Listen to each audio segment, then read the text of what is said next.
Hello my fidgety friends, it's your boy Speedy back in the saddle with a new video. I've been crazy busy moving to a new home and studio, so I have a ton of videos to catch up on. Today we're going to take a look at a few new designs from Unquiet Hands. You may know them from their amazing freshman spinner design, the Atrium. The first design we're going to take a look at is the Revolver in titanium, which is a knuckle roller. It comes with plenty of swag like stickers, housing tool, microfiber cloth, and certificate of authenticity, all right inside this nice little tin. Dedicated knuckle rollers are fairly new to the fidget scene, and as far as I can tell they started showing up around 7 months ago. Granted, knuckle fidgeting has been around forever, whether it's with coins, poker chips, pens, etc. But these dedicated designs are starting to gain popularity. The function of the knuckle roller is pretty straightforward. You roll it along your knuckles to work it all the way down one side and then back, whether you go below or above. I'm not real skilled at it yet, but I've come a long way in the short time that I've had the Revolver. There are some YouTubers out there that can manipulate a roller incredibly well, but I'm not there yet. As I said, this one is titanium, my favorite standard metal, and it feels excellent in my small hands. This classic bone or hourglass shape is the key to its success, with the rounded slopes guiding your fingers to the middle, while the fatter ends give it the weight to let gravity assist in the transfer. Unquiet Hands took the idea of a knuckle roller and injected it with steroids. You may have noticed the slots on each end, and what they've done is incorporated a bearing housing for an R188.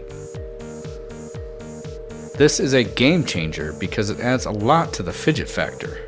As far as knuckle rolling, anytime your fingers slide along the retainers, they spin, so the friction is extremely lower, meaning a smoother glide.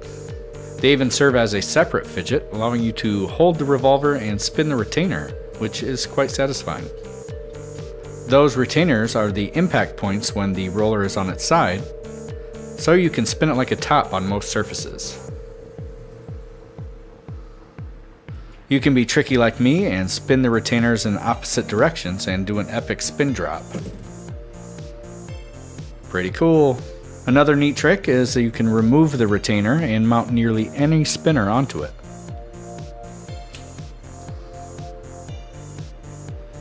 From there you can spin it in your hand, use it as a spin stand, and even make things more comfortable if you like to do those vertical spin time tests.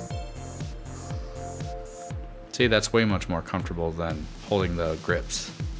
Overall, the Revolver Knuckle Roller is a really interesting fidget. Compared to others like it on the market, it looks to be one of the best, even though I don't really have any experience with other designs. I just love the incorporated bearings on the ends, and that opens the door to a lot more shenanigans. With practice, I think even my tiny hands will get way more smooth with the transitions, and I'll probably build up my dexterity at the same time. Next up, we have a couple sets of new grips. The Collider series.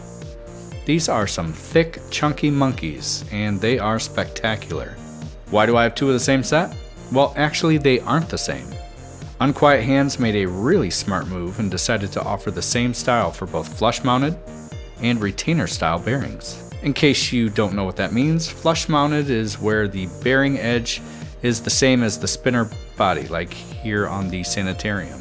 A retainer, like on this Triton Mini, causes the bearing to sit lower than the body, so most grips designed for flush mount won't work with this. From the side you can see that the rings just past the bearing posts are a little bit bigger on the retainer style, giving you proper clearance to spin without obstruction.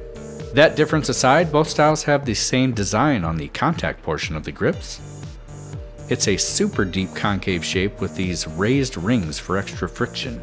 And that's pretty important because there's nothing crappier than flicking a high-end spinner only to have it crash down on the pavement because you slipped off the grips. Both styles have a rounded chamfer around the edge that is extra buttery.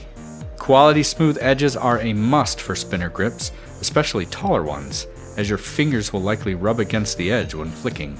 Another minor difference between the two is that the retainer style has this extra rounded machining on the side of the grip, and I'm not sure, but I think it's to help differentiate between the two when looking at the sides, but that's just a guess. So let's throw them on a few spinners. Yeah, the grip on these colliders is insane. I feel like I could hold this securely even if the spinner was shot by a 45. But I won't be testing that today. I love the look and the feel of them, and having thicker grips are great for people with smaller hands like me. They allow that finger spacing to increase, making more room for the spin, which is really helpful on larger spinners.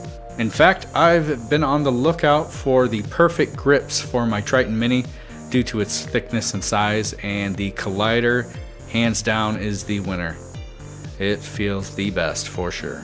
Overall, I'm really happy with these Collider grips, and being from Unquiet hands, you know the quality will be on point and the pricing will be very affordable. They just went on pre-order yesterday, ending next week, so it's the perfect time to get on the list if you're interested. I'll have that pre-order link along with the Revolver Knuckle roller link in the description below. If you want to chat more about these designs or other fidgety stuff, make sure to join us over at the Daily Fidget group, and that link will be in the description below. Alright, thank you for watching, and if you want to support the channel, please consider subscribing by clicking the button on the left, and by watching some of the other spinner reviews here on the right. Because without you guys, this doesn't happen.